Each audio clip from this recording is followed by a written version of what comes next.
Monsieur le Président, vous avez exprimé votre volonté forte de faire de notre région la première d'Europe en matière de méthanisation et vous connaissez mes réserves quant à cette ambition, eu égard à l'absence de garantie que cette technologie présente en termes de protection de l'environnement. Je rappelle une nouvelle fois que la méthanisation peut être une excellente chose lorsqu'elle est employée à des fins d'économie rurale et sous réserve qu'on emploie des intrants d'excellente qualité et non pollués. Elle peut alors assurer l'autosuffisance énergétique d'une exploitation agricole.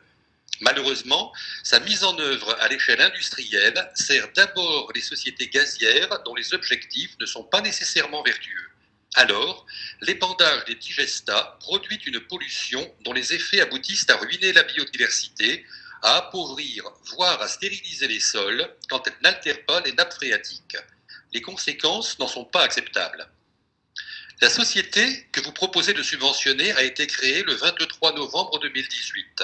Ses activités déclarées portent entre autres sur la production et la commercialisation de biogaz, de biométhane, d'électricité et de chaleur par la méthanisation de produits, sous-produits majoritairement agricoles dont la qualité n'est évidemment pas indiquée, pas plus que le pourcentage et la qualité des produits non agricoles utilisés.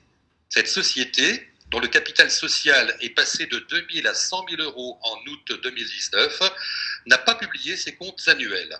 Elle est par ailleurs extrêmement discrète puisqu'elle n'est pas représentée sur les réseaux sociaux principaux et qu'elle n'a pas de site web.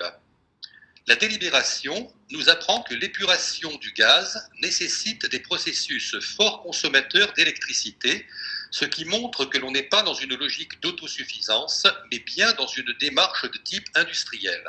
En réalité, vous nous proposez de subventionner en partie une centrale photovoltaïque dont il est indiqué qu'elle ne couvrira pas la totalité des consommations du site. Et encore, votre estimation semble-t-elle un peu optimiste si l'on inclut le vieillissement. Votre délibération ne vise donc pas à proprement parler à développer le photovoltaïque, mais plutôt à financer un peu plus une unité de méthanisation déjà subventionné par ailleurs, notamment par l'ADEME qui lui a versé 719 000 euros en 2019. Compte tenu des risques environnementaux démontrés en matière de méthanisation, je vous suggérerais donc d'adopter une démarche inverse. Cessez de développer la méthanisation au profit du photovoltaïque.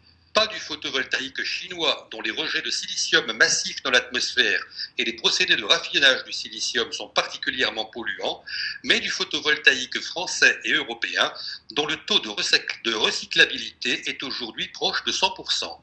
Compte tenu de ces réalités incontestables, les élus du groupe Les Indépendants voteront donc pour tous les projets de cette délibération, sauf le deuxième pour lequel ils voteront contre. Je vous remercie.